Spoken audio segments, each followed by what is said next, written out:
अस्सलाम वालेकुम, मैं हूं शाहजेब खानजादा। भारत में साबिक army chief general Manoj Naravane की याददाश्तों पर मबनी किताब ने शाया होने से पहले ही हंगामा खड़ा कर दिया है और मोदी हुकूमत के एक बड़े स्ट्रेटेजिक राज से पर्दा उठा दिया है, जिसके बाद वजीर आजम मोदी को बुज़दिली के ताने पड़ रहे हैं। भारत में ये इतना बड़ा तनाज़ा बन चुका है कि मोदी हुकूमत ना सिर्फ इस किताब को पब्लिश करने से रोक रही है, बल्कि भारतीय लोकसभा में अपोजिशन लीडर राहुल गांधी और राज्यसभा में अपोजिशन लीडर को भी इस किताब के मंजर आम पर आने वाले हिस्सों पर बात करने से रोक दिया गया है। भारतीय वजारत दिफा की जानिब से अभी तक जनरल नरावने की याददाश्तों को शाया करने की इजाज़त नहीं दी गई है। हालांकि इस किताब को 1.5 साल से भी पहले मुकम्मल कर लिया गया था, ताहम किताब के कुछ अहम हिस्से मारूफ भारतीय मैगजीन कारावान में सहाफ़ी सुशांत सिंह ने शाया कर दिए हैं। साबिक भारतीय आर्मी चीफ की याददाश्तों पर मबनी किताब का नाम 4 स्टार्स ऑफ डेस्टिनी है, जिसमें लद्दाख की गलवान वादी में 2020 में होने वाली चीन और भारत की झड़पों के दौरान वज़ीर आज़म मोदी समेत आला सियासी और फौजी क़यादत के रिस्पॉन्स के हवाले से तफसीलात बताई गई हैं। याद रहे कि चीन और भारत के दरमियान लद्दाख में सरहदी कशीदगी आज से 6 साल पहले बहुत ज़्यादा बढ़ गई थी और जंग का खदशा जाहिर किया जा रहा था। लद्दाख की सरहद पर जून 2020 में चीन और भारत के फौजी आमने सामने आ गए थे और तसादुम में एक भारतीय कर्नल समेत 20 भारतीय फौजी मारे गए थे, जबकि 4 चीनी फौजी भी मारे गए थे। चीन और भारत दोनों का दावा था कि इस फौजी तसादुम में दोनों तरफ से एक भी गोली नहीं चली और फिर भारत ने तो ये दावा भी कर दिया कि चीनी फौजियों ने हाथों, पत्थरों और लाठियों से भारतीय फौजी मार दिए थे। इसके बाद भी भारत और चीन के दरमियान लद्दाख की सरहद पर कशीदगी जारी रही और भारतीय अपोजिशन ने दावा कर दिया कि चीन ने लद्दाख में भारत के बड़े इलाके पर भी कब्जा कर लिया है, मगर मोदी हुकूमत इन सब दावों को झूठ करार देती रही।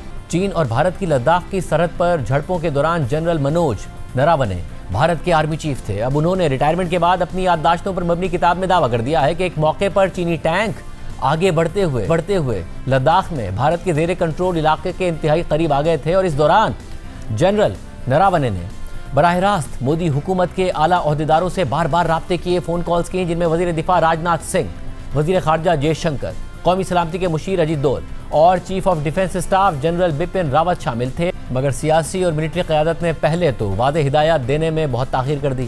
फिर आखिर में वज़ीर आज़म मोदी का पैगाम दिया गया कि चीनी टैंक्स पर फायर करने या न करने का फैसला आर्मी चीफ खुद कर लें और फिर आर्मी चीफ को बकौल उनके अकेले ही ये इंतहाई मुश्किल फैसला करना पड़ा। यानी भारतीय सियासी क़यादत ने इंतहाई नाजुक मौके पर फैसले की सारी जिम्मेदारी आर्मी चीफ पर डाल दी थी, जो कि भारत की जमहूरी तारीख में एक अनोखी बात थी, जहां ऐसे फैसले सियासी क़यादत करती है, ना कि फौजी क़यादत। जनरल नरावने की किताब को लेकर भारत में हंगामा खड़ा हो गया है। अपोजिशन सवालात उठा रही है, मगर मोदी हुकूमत वजाहत करने या जवाब देने के बजाय इस मौजू पर पार्लियामेंट में गुफ्तगू को ही ममनू करार दे रही है। लोकसभा में वज़ीर आज़म मोदी की मौजूदगी में जब भारतीय अपोजिशन लीडर राहुल गांधी ने जनरल नरावने की याददाश्तों के इख्तिसाबात पढ़ने की कोशिश की तो हुकूमती वज़रा की जानिब से उन्हें बोलने ही नहीं दिया गया और वज़ीर दाखिला अमित शाह और वज़ीर दिफा राजनाथ सिंह खड़े होकर राहुल गांधी को टोकते लगे।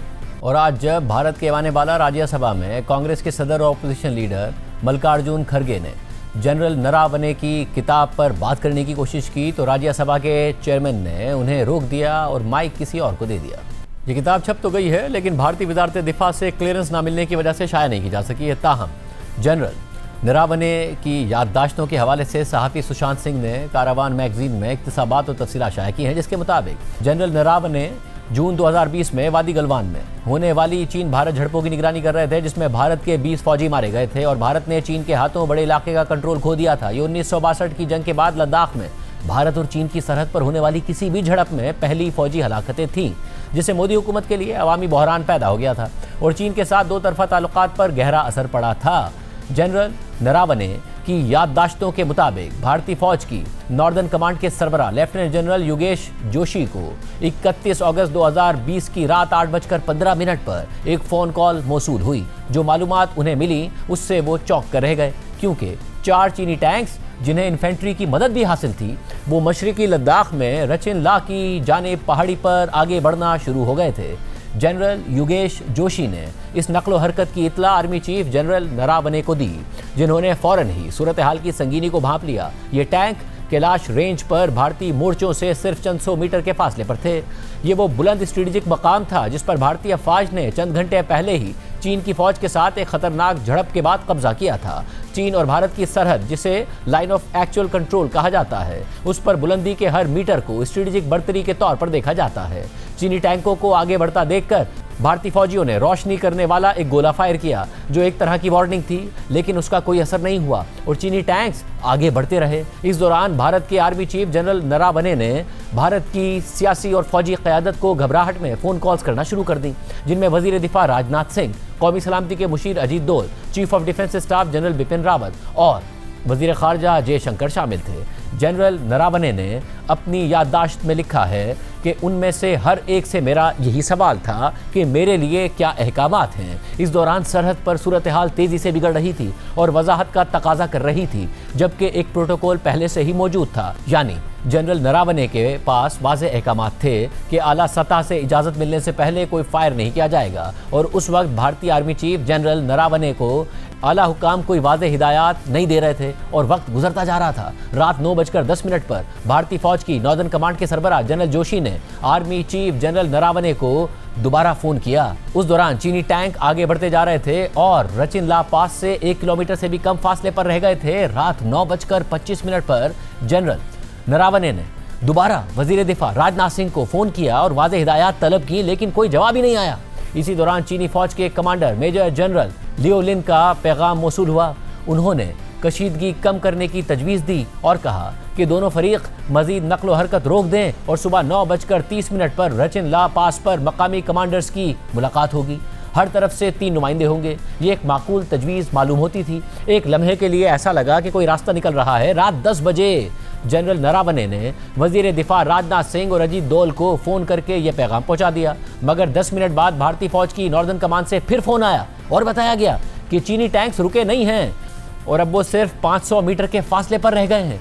जनरल नरावने कहते हैं कि नॉर्दर्न कमांड के सरबराह जनरल जोशी कह रहे थे कि चीनी टैंक्स को रोकने का वाहिद तरीका यह है कि हम अपनी मीडियम आर्टिलरी से फायर खोल दें, जो उनके बकौल तैयार और हिदायत का इंतजार कर रहे थे। पाकिस्तान के साथ लाइन ऑफ कंट्रोल पर आर्टिलरी फायरिंग का तबादला मामूल की बात है और डिविजनल और कोर कमांडर्स को किसी की इजाज़त के बगैर ही रोज़ाना सैकड़ों गोले फायर करने का इख्तियार होता है, लेकिन ये चीन था। चीनी फौज के साथ आर्टिलरी फायरिंग का तबादला बड़े तसादुम में बदल सकता था। अपनी याददाश्तों में जनरल नरावने ने लिखा है कि मेरी पोजीशन बहुत नाजुक थी। एक तरफ फौजी कमांड थी जो हर सूरत में फायर खोलना चाहती थी और दूसरी तरफ सरकारी हुकाम की कमेटी थी जो वाज़े अहकामात नहीं दे रही थी। कारावान मैगजीन में शाया तफसीलात के मुताबिक भारतीय आर्मी हेडक्वार्टर्स के ऑपरेशन रूम में मुख्तलिफ ऑप्शंस पर गौर किया जा रहा था और उन्हें मुस्तरद किया जा रहा था। पूरा नॉर्दर्न फ्रंट हाई अलर्ट पर था। मुमकिन झड़प वाले इलाकों की निगरानी हो रही थी, लेकिन फैसला कुन मकाम रचिन ला था। जनरल नरावने ने एक बार फिर वजीर दिफा राजनाथ सिंह को फोन किया, जिन्होंने वापस फोन करने का वादा किया, लेकिन वक्त गुजरता चला गया।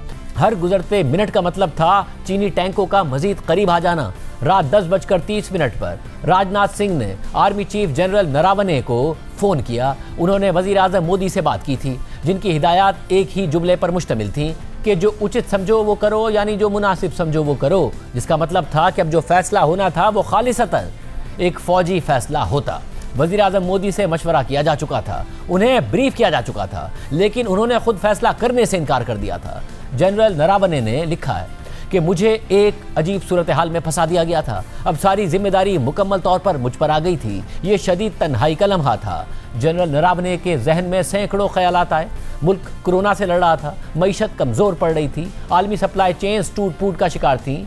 जनरल नरावने लिखते हैं कि वो सोच रहे थे कि इन हालात में अगर कार्रवाई तवील हो गई तो क्या हम जंगी सामान वगैरह की मुसलसल फराहमी यकीनी बना सकेंगे? आलमी सतह पर हमारी हिमायत कौन करेगा? चीन और पाकिस्तान के मुश्तरका खतरे का क्या होगा? जनरल नरावने ने नतीजा खस किया कि हम हर लिहाज से तैयार थे, लेकिन क्या मैं वाकई एक जंग शुरू करना चाहता था? जनरल नरावने ने जून से जारी तमाम तैयारियों के बारे में सोचा।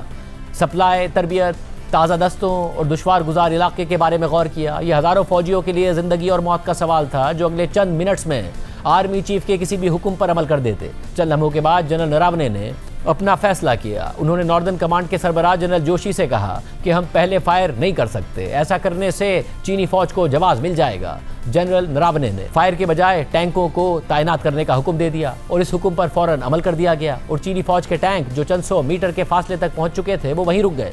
कारवान मैगजीन में सुशांत सिंह ने लिखा है कि जंग में जाना कभी भी खालिसतन फौजी फैसला नहीं हो सकता। यह फैसला जबूरी तौर पर मुंतखब सियासी क़यादत करती है। 1999 की कारगिल जंग के दौरान वज़ीर आज़म अटल बिहारी वाजपेयी की क़यादत में हर इक़दाम पर काबीना की कौमी सलामती कमेटी की मीटिंग में बहस हुई और मंजूरी दी गई, और यही फोरम भारत की कौमी सलामती पर हतमी फैसले करने वाला इदारा है और जिसकी सदारत वज़ीर आज़म करते हैं। और उस दौर की याददाश्तों से जाहिर होता है कि कौमी सलामती की कमेटी अपने फैसलों की जिम्मेदारी लेती थी और फौजी कमांडरों को वाज़ेह हिदायत दी जाती थी। यही सूरत हाल 1971 की जंग में इंदिरा गांधी के दौर में भी थी, लेकिन जनरल नरावने के मौक़िफ़ के मुताबिक अगस्त 2020 में ना फायर करने की इजाज़त थी और ना ही कोई पाबंदी थी, यानी कोई हिफाजती हदबंदी नहीं थी, ना ही कोई हंगामी फ्रेमवर्क था। इतना बड़ा फैसला फौज के सुपुर्द करके वज़ीर आज़म मोदी ने अमलन चीन के साथ फौजी तसादुम शुरू करने या उससे बचने की जिम्मेदारी से दस्तबरदारी इख्तियार कर ली थी।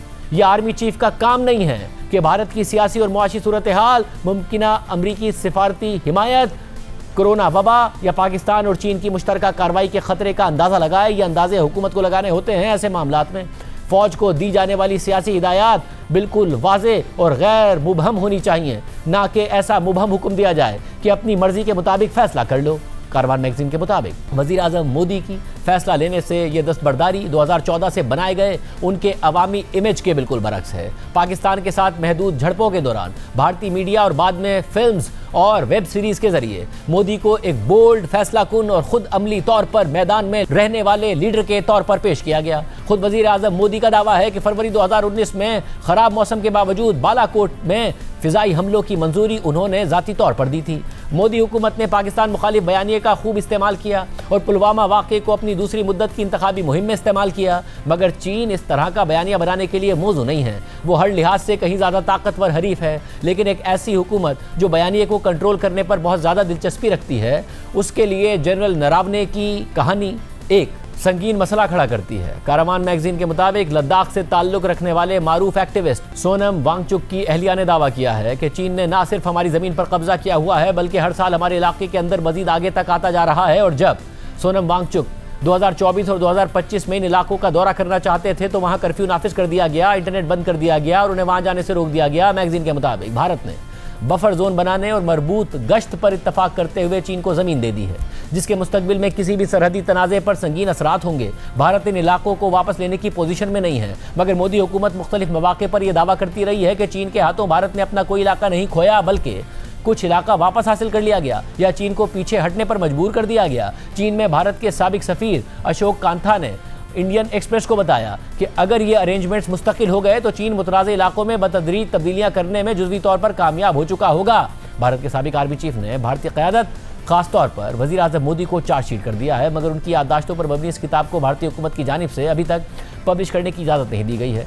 जनरल नरावने अप्रैल 2022 में भारतीय फ़ौज से रिटायर हो गए थे और अगस्त 2024 में एक इंटरव्यू में उनका कहना था कि मैंने पब्लिशर को किताब लिख कर दे दी है और उन्होंने वज़ारत दिफा को क्लियरेंस के लिए भेज दी है। मैंने अपना काम कर दिया है, अब मामला पब्लिशर और वज़ारत दिफा के दरमियान है। ज़रूर किताब लिखी है और अभी किताब लिखने के बाद मैंने पब्लिशर्स को वो दी थी जो कि पेंगुइन है, और उन्होंने वो मैन्युस्क्रिप्ट जो है मिनिस्ट्री ऑफ डिफेंस में भेजा है क्लियरेंस के लिए, और जैसे भी क्लियरेंस आ जाएगा MOD के तरफ से तो वो किताब फिर रिलीज हो जाएगी। छप तो गई है लेकिन उसका रिलीज बाकी है। अभी ये मामला जो है वो पब्लिशर और MOD के बीच में है। मैंने अपना काम कर दिया, किताब लिख दी, बाकी जो होगा सो होगा। मगर अब 1.5 साल बाद भी उनकी किताब को मोदी हुकूमत की जानिब से शाया नहीं होने दिया गया। पार्लियामेंट में इस किताब पर बात करने से रोके जाने के बाद अगले दिन राहुल गांधी इस किताब को लहराते हुए भारतीय पार्लियामेंट के बाहर नजर आए और कहा कि वज़ीर आज़म मोदी के पास अब इतनी हिम्मत नहीं है कि वो पार्लियामेंट में आए, मैं उन्हें ये किताब देना चाहता हूँ। This book does not exist. Every youngster in India should see that this book exists. This is Mr. Narawane's book. Naravane जी ने प्रधानमंत्री जी के बारे में, राजनाथ सिंह जी के बारे में अपनी किताब में साफ लिखा है। वो डरे हुए हैं क्योंकि अगर वो निकला तो नरेंद्र मोदी और राजनाथ सिंह जो रियलिटी है वो लोगों को पता लग जाएगी कि जब चाइना हमारे सामने खड़ा था, आगे आ रहा था, 56 इंच की छाती को क्या हुआ था, उस लाइन में है पूरा। कांग्रेस AI वीडियोस के जरिए भी सारी कहानी का नक्शा खींच रही है। भारतीय अपोजिशन लोकसभा और राज्यसभा में वज़ीर आज़म मोदी पर तनकीद कर रही है। आज खुद वज़ीर आज़म मोदी राज्यसभा के इजलास में शरीक हुए और अपनी तकरीर में कहा कि मुझसे किसी ने पूछा था कि आपकी सेहत का क्या राज है, तो मैंने जवाब दिया कि मैं रोज़ाना 2 किलो गालियाँ खाता हूँ। तकरीर के दौरान एहतजाज और शोर शराबा करने पर नरेंद्र मोदी ने अपोजिशन लीडर पर तंज भी किया। प्रोग्राम में एक ब्रेक शामिल करते हैं। तहरीक इंसाफ, वफाक की हुकूमत और इदारों के दरमियान तनाव में कमी आती नजर आ रही है। तफसीलात आपके सामने रखेंगे एक ब्रेक के बाद।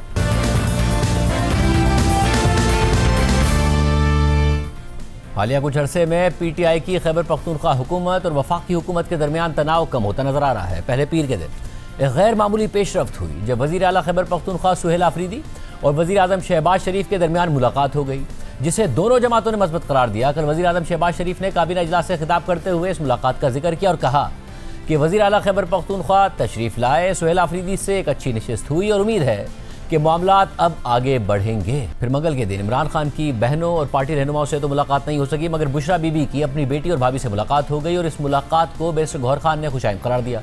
साथ ही अपोजिशन लीडर महमूद खान अचकज़ई ने वज़ीर आज़म को ख़त लिखा और फिर कल खबर सामने आई कि वज़ीर आज़म अपोजिशन लीडर महमूद खान अचकज़ई से मुलाकात करेंगे, जिसकी तस्दीक कल वज़ीर आज़म के मुशीर बराए सियासी उमूर सेनेटर राना सनाउल्लाह ने हमारे प्रोग्राम में कर दी। और फिर कल ही वज़ीर आला खैबर पख्तूनख्वा सुहेल आफरीदी की ज़ेर सदारत सूबाई एपेक्स कमेटी का इजलास हुआ है, जिसका एलामिया आज जारी किया गया है। और इजलास के एलामिया के मुताबिक वज़ीर आला खैबर पख्तूनख्वा सुहेल आफरीदी की ज़ेर सदारत इजलास में सूबाई वज़रा, core commander Peshawar, chief secretary और IG पुलिस के अलावा आला सिविल, फौजी और कानून नाफिज करने वाले हुक्काम ने शिरकत की। इजलास के आगाज़ में मुख्तलिफ वाक़यात में शहादत पाने वाले आम शहरियों, सिक्योरिटी फोर्सेज और कानून नाफिज करने वाले दीगर इदारों के अहलकारों के लिए फातह ख्वानी की गई और शोहदा को खिराज अक़ीदत पेश किया गया। एलामी के मुताबिक इजलास में बिलउमूम खैबर पख्तूनख्वा में बढ़ते हुए दहशत गर्दी के वाक़यात और मुल्क दुश्मन अनासिर के खात्मे और मुकम्मल अमन और इस्तेहकाम के लिए लाए अमल पर गौर किया गया। इजलास ने फैसला किया कि दहशत गर्दी के खिलाफ जामे पॉलिसी की कामयाबी के लिए तमाम सियासी जमातों, अवामी नुमाइंदों, मोअज़्ज़िज़ीन और वफाकी हुकूमत की मुश्तरका मुशावरत, बाहमी ताउन और अमली हम आहंगी ज़रूरी है। इलामे में लिखा गया है कि इजलास में इरादा किया गया कि खैबर पख्तूनख्वा की हुकूमत अपने तमाम तर वसाइल बशमूल फ़ौज, पुलिस, CTD और दीगर इदारों को इस्तेमाल करते हुए किसी कुर्बानी से दरेग नहीं करेगी। ये तवील मियादी हिकमत अमली दहशत गर्दी के तमाम मुहरकात की निशानदही, उनका खात्मा और उसके नतीजे में अवामी एतमाद की बहाली को यकीनी बनाएगी। इस सारी सूरत पर बात करेंगे। हमारे साथ मौजूद हैं वज़ीर आला के मुआविन ख़ुसूसी बराए इत्तला शफ़ी जान साहब। शफ़ी जान साहब, बहुत शुक्रिया हमें ज्वाइन करने के लिए। शफ़ी साहब, ज़ाहिर एक टाइम था जिसमें आप लोग ये कह रहे थे कि जी लीडर ऑफ द अपोजिशन हमारे तैनात किए जाएँ, वो भी नहीं हो रहे थे, फिर वो हो गए, अचकज़ई साहब भी हो गए और उसके बाद वज़ीर आला की वज़ीर आज़म की मुलाकात हो गई, वो भी अच्छे माहौल में हुई। वज़ीर आज़म ने भी जो बात की अपनी काबीना से, उस हवाले से एक पॉजिटिव नोट पर की, आपकी तरफ से भी पॉजिटिव बात आई। अब अचकज़ई साहब की वज़ीर आज़म की मुलाकात होने जा रही है। एपेक्स कमेटी का इजलास हो गया, क्योंकि उससे पहले ये तासुर आ रहा था कि बहुत ज़्यादा इख्तिलाफ पैदा हो गया है सूबे में, वफाकी इदारों में दहशत गर्दी के खिलाफ जंग के हवाले से। जो एलामिया सामने आया, जो आपने भी ट्वीट किया है, वो भी बहुत पॉजिटिव बात करता है, मिलकर जंग दहशत गर्दी से निमटने की बात करता है, गवर्नेंस बेहतर करने की बात करता है। कहा जा सकता है कि कम से कम दुरुस्त सिमत में चीज़ें जा रही हैं, तनाव में कमी आई है। शाहज़ेब साहब, आपका शुक्रिया। बिल्कुल, कल एपेक्स कमेटी का इजलास बुलाया गया था वज़ीर आला सुहेल आफरीदी साहब ने, और उसको वो सुहेल आफरीदी साहब ने उसको हेड किया और हमने अपनी तमाम तर जो हमारी रिजर्वेशन है उनको कुल के उन पे बात हुई। उनकी तरफ से ये कोर कमांडर साहब ने शिरकत की, IGFC साहब ने शिरकत की, IG खैबर पख्तूनख्वा पुलिस ने शिरकत की, चीफ सेक्रेटरी साहब वहाँ मौजूद थे, वज़रा वहाँ मौजूद थे। सूबे के अमन व अमान के बारे में ब्रीफिंग दी गई और सुहेल आफरीदी साहब ने बड़े मुदल्लल अंदाज से अपना नुक्ता नज़र उनके सामने रखा। और वही बात हुई जो पहले हम कहते थे कि जिस तरीके से हम चाहते हैं कि वो सूबाई हुकूमत बैठे, वफाकी हुकूमत बैठे, सिक्योरिटी एजेंसीज बैठे, एक मुश्तरका नेशनल पॉलिसी बनाते हैं और एक ही दफ़ा इस दहशत गर्दी से के नासूर से जान छुड़ाते हैं।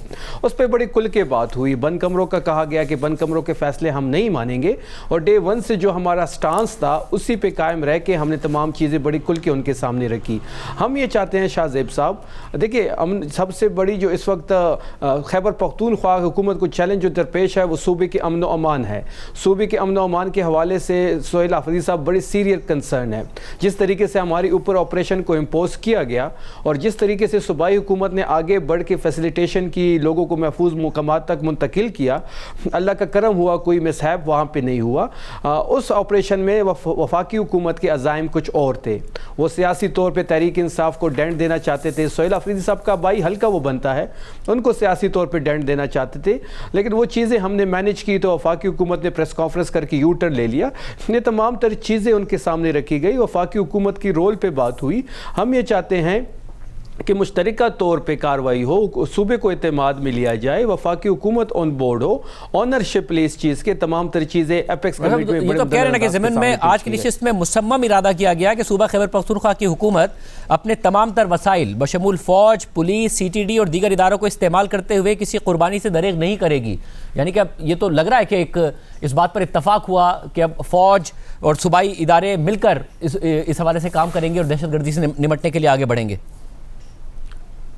शाहजेब साहब, आपने जिस चीज़ का जिक्र किया, देखिए दहशतगर्दी के ख़िलाफ़ तो हम भी है, पाक फ़ौज भी है, वफाकी हुकूमत भी है, लेकिन जो तरीक़ाकार है उस पे इख्तिलाफ है। जो हम समझते हैं कि मुज़ाकरात से चीज़ें हल हो सकती हैं, मिलिट्री ऑपरेशन किसी चीज़ का हल नहीं है। और ये बात बड़ी खुल के वहाँ पे की गई।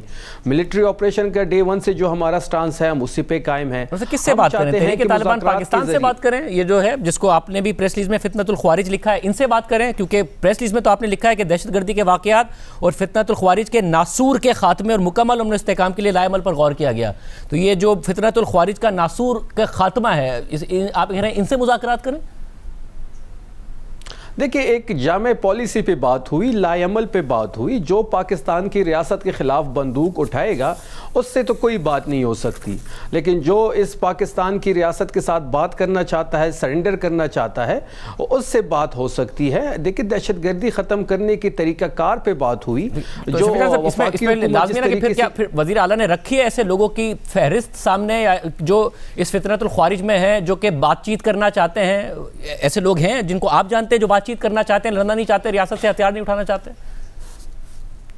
देखिए, इस फहरिस्त पे तो कोई बात नहीं हुई। अभी आगे मज़ीद इस पे बातचीत होगी, मज़ीद मीटिंग्स होंगी, चीज़ों को रिफ़ाइन किया जाएगा, TOR सेट किए जाएंगे, अवामी नुमाइंदों को एतमाद में लिया जाएगा, खैबर पख्तूनख्वा की सियासी जमातों को एतमाद में लिया जाएगा, मुअज़्ज़िज़ीन को एतमाद में लिया जाएगा। ये कलेक्टिव एफर्ट होगी जिसको खैबर पख्तूनख्वा की हुकूमत की सपोर्ट हासिल होगी। और सर फिर मुझे ये बताइएगा कि अब आगे ज़ाहिर जो और बात है कि इसमें क्या गया कि मुनज़्ज़म प्रोग्राम के तहत इन इलाकों में सिक्योरिटी, मवासलात, सेहत, तालीम, रोज़गार, बुनियादी सहूलियात, दीगर खिदमात के लिए खुसूसी पैकेज दिया जाएगा। और खैबर पख्तूनख्वा हुकूमत का एजेंडा ये है कि बेहतर तर्ज़ हुक्मरानी अवामी मुफाद में दहशतगर्दी के खिलाफ कौम को यकजा कर सकता है। इस सिलसिले में मॉडल गुड गवर्नेंस इज़ला में इनको तब्दील किया जाएगा जो दहशतगर्दी से मुतासरा हैं। सब आपकी हुकूमत है वहाँ 13 साल से, ये सारे काम तालीम से लेके, सेहत से लेके, रोज़गार से लेके, मवासलात से लेकर, बुनियादी सहूलियात तक लेकर, गुड गवर्नेंस से लेके, ये आपको कर देना नहीं चाहिए था अभी तक? देखिए शाहजेब साहब, ये जिन इलाकों में जो इलाके इस वक्त मुतासिर है वो न्यूली मर्ज डिस्ट्रिक्ट है, जो जम अजला है, उनकी बात हो रही है। ये 2019 में इंतज़ामी तौर पे और फाइनेंशियल तौर पे खैबर पख्तूनख्वा के साथ जम हुई। इससे पहले ये वफाकी हुकूमत के साथ इंतज़ामी हवाले से भी और फाइनेंशियली हवाले से भी। ये क्वेश्चन तो फेडरल हुकूमत से करना चाहिए कि इतने अरसे से ये अजला आपके ज़ेर इंतज़ाम थे, फाइनेंशियली तौर पर भी और इंतज़ामी तौर पर, तो वहाँ पर ये मॉडल अजला क्यों नहीं बने? वहाँ पर तरक्की क्यों नहीं हुई? वहाँ पर सेहत के मराकज़ क्यों नहीं बने? वहाँ पे तालीम के मराकज़ क्यों नहीं बने?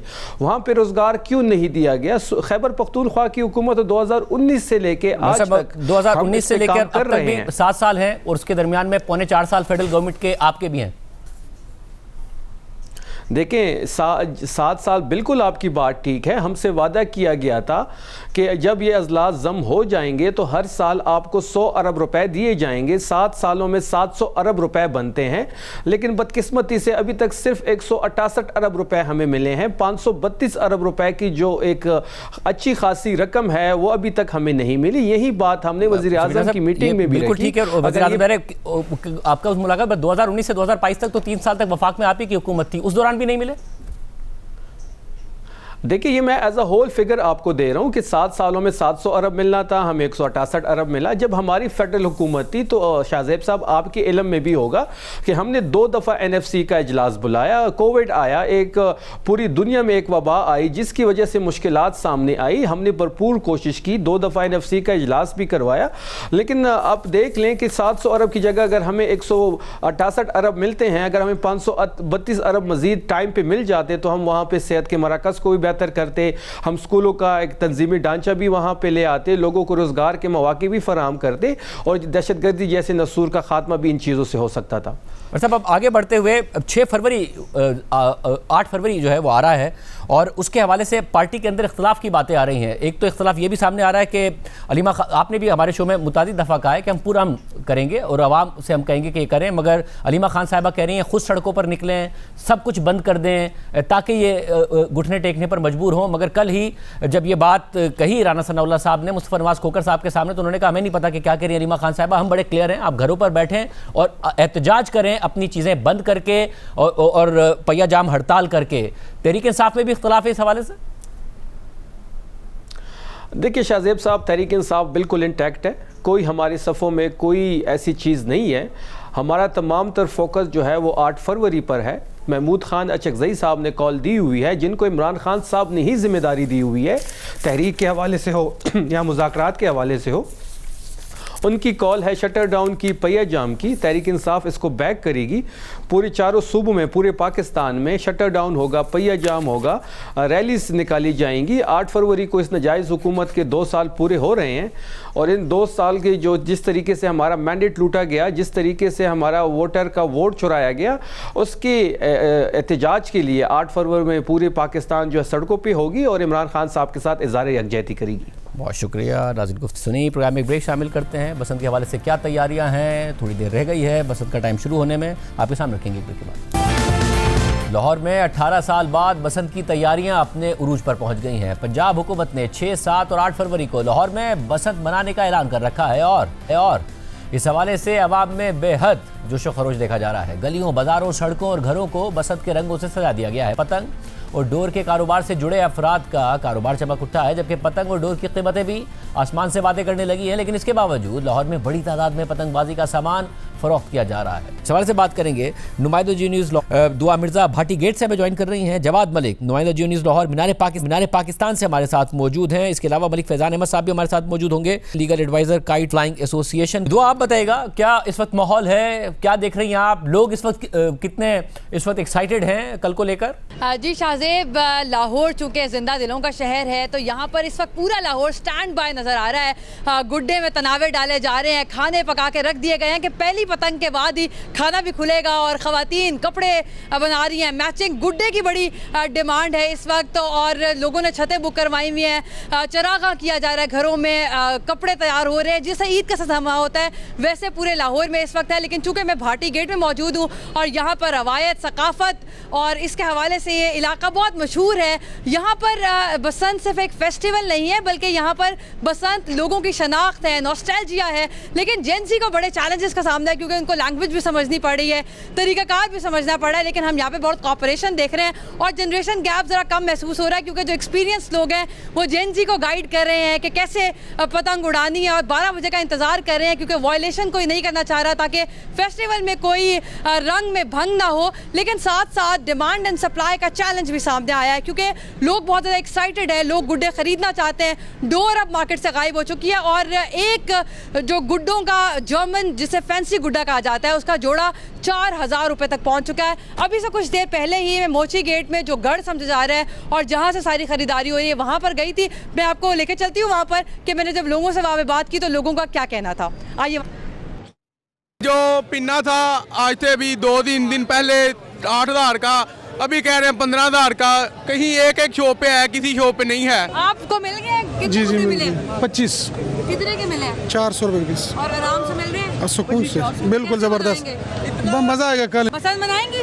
मनाऊंगी। कितने मिले या नहीं? नहीं मिले। किस कलर का गुड्डा ढूंढ रही थी आप? रेड कलर का। कितने के लेके आए हो? 300। कोई डिस्काउंट पे मिल रहा है? कुछ भी नहीं डिस्काउंट, कुछ भी नहीं। ये देखिए 300 और मिल गई है? नहीं, वो 20,000 रुपए की 2-3 दिन पहले जो क्या कहते हैं पतंग 150 की थी ना, वो 400-500 की होगी। मतलब ये भी थोड़ा सा फायदा उठा रहे हैं क्योंकि लोगों को बहुत ज्यादा क्रेज है।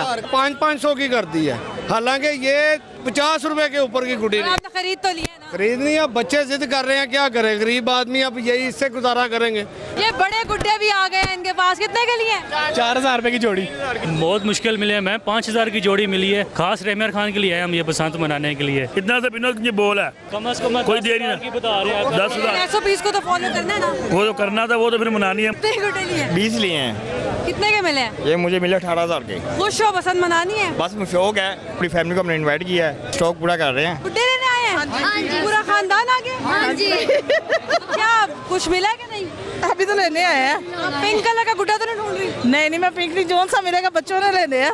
डोर शोर मिल रही है कि नहीं? अभी नहीं मिल रहे। आती है पतंग उड़ानी? उड़ाती है, आती है, सीखी है। बड़े सलवा ली है, खाना शाना बनाएंगी? जाहिर बात है। इतने महंगे क्यों है? पीछे से महंगे आ रहे हैं, फैंसी है ये। या पेपर को अलग है, ये जर्मन कागज है, ये फटेगा नहीं। 5 से 6 कलर्स में है, व्हाइट, ब्लैक, ऑरेंज, येलो, सब। डिमांड किस कलर की? सबसे ज्यादा व्हाइट की है। 4000 का जोड़ा 2, हाँ जी 2। पिन्ने भी हैं? पिन्ने खत्म हो गए। कीमतों को देखकर ये लग रहा है कि अब ये एलीट का फेस्टिवल है और आम आदमी तो ये गुड़ियाँ फिर नहीं उड़ा पाएगा। लोग मायूस होकर भी वापस जा रहे हैं, लेकिन बड़ा अच्छा मौका है। रिश्तेदार आपस में जो रूठे हुए थे वो एक दूसरे को गुड्डे देके मना रहे हैं, तो फेस्टिवल तो मनाना है डेफिनेटली, बट गवर्नमेंट इस हवाले से कोई पॉलिसी नहीं बना पाई कि उसकी कीमतों को कंट्रोल कैसे किया जा सकता है। तो अब ये वाला चैलेंज लाहौर में मौजूद है। अलबत्ता 12 बजे पहली पतंग उड़ेगी और फिर आसमान रंगीन अगले 3 दिन तक हमें नजर आएगा। जी जवाद, मीनार पाकिस्तान पर इस वक्त क्या सूरत हाल है? वहाँ पर भी यही माहौल है?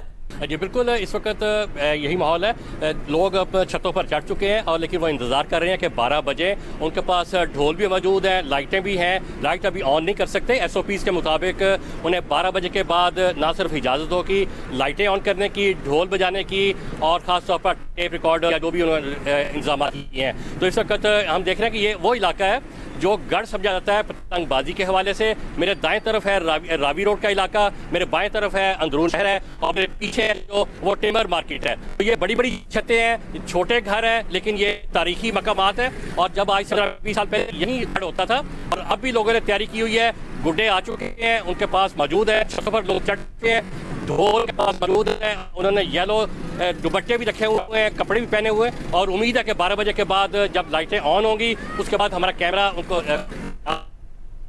ये रंग भी, ये पतंग गुड्डे उड़ते हुए भी और बाकी चीज़ें भी। बहुत शुक्रिया। हमारे साथ मलिक फैज़ान मौजूद हैं, तर्जुमान हैं काइट फ्लाइंग एसोसिएशन के। मलिक फैज़ान हमारे साथ, बहुत शुक्रिया। एक तो ये बताइएगा कि बिजनेस एक्टिविटी कितनी जनरेट हुई है, दूसरा लोग तो बड़ी शिकायत कर रहे हैं, हर चीज़ इतनी महंगी हो गई है, उनकी पहुँच से निकल गई है। बिल्कुल जी, बजा फरमाया आपने। असल में जी लाहौर को कहते हैं जी लाहौर है और लाहौर को कोई पूरा नहीं कर सकता। तो जब लाहौर में 2006-2007 तक हमारा फेस्टिवल बहाल था, तब तक भी जो है वो जब बसंत पूरा साल जो है वो मेकिंग होती थी, मैन्युफैक्चरिंग होती थी, तो जब बसंत करीब आती थी तो सामान जो है वो शॉर्ट हो जाया करता था। तो अब तो इतने अरसे बाद जो है वो बसंत बहाल हो रही है और सिर्फ मेकर्स को, मैन्युफैक्चरर्स को 1 माह का टाइम मिला, इसलिए जो है वो सामान की शॉर्टेज देखने में आ रही है। इस 1 माह में लाहौर की जो तकरीबन 2 से 2.5 करोड़ की आबादी है उसको मैन्युफैक्चरर्स पूरा तो नहीं कर सकते, लेकिन अपनी हर मुमकिन कोशिश कर रहे हैं कि तमाम प्रोविंसेस से इंपोर्ट करके और बना के और जैसे भी मैनेज करके इसको पूरा किया जा सके। और कितना बिजनेस हुआ है अभी तक और कितना एक्सपेक्टेड है अगले 3 दिनों में? देखें जी, हमारी एसोसिएशन जो जोनल नुमाइंदगान के साथ राब्ते में है, उसके मुताबिक अब तक आज की डेट तक जो है तकरीबन 1.5 अरब की जो है वो सेल्स हो चुकी हैं और एक्सपेक्टेड है कि 2.5 से 3 अरब till the last day of Basant 2.5 से 3 अरब की सेल्स होंगी। और अब मार्केट में क्योंकि सामान शॉर्ट हो चुका है, तो जो तावा गुड्डा था जो कि वेरी फर्स्ट डे 500 रुपये में फ़रोख्त हो रहा था, आज वो 1,000 तक पहुंच चुका है। और लाइकवाइज उससे जो छोटे साइज़ हैं वो भी रेट्स जो हैं वो इंक्रीज़ हो चुके हैं। और डोर जो है उसकी शदीद किल्लत है, लोग अपने तौर पे दूसरे शहरों से डोर मंगवा रहे हैं, स्मगल कर रहे हैं। और जिनके पास लाइसेंस है, जिनके पास परमिट है दूसरे शहर से मंगवाने का, क्योंकि गवर्नमेंट ने अभी रिसेंटली फर्स्ट को इजाज़त दी दूसरे शहरों से मंगवाने की, तो विदिन 6 डेज जितना लोग मैनेज कर सकते थे, जिसके पास परमिट है वो इसको मंगवा रहा है और जिसके पास परमिट नहीं है वो इसको स्मगल कर रहा है। बहुत शुक्रिया। नाज हो रही है, लोग परेशान भी हैं कि डोर महंगी हो गई है, पतंगें महंगी हो गई हैं, मगर एक्साइटेड भी हैं, जैसा कि हमारे नुमाइंदे तफसीलात बता रहे थे। आज के प्रोग्राम में इतना ही, दीजिए, अल्लाह हाफ़िज़।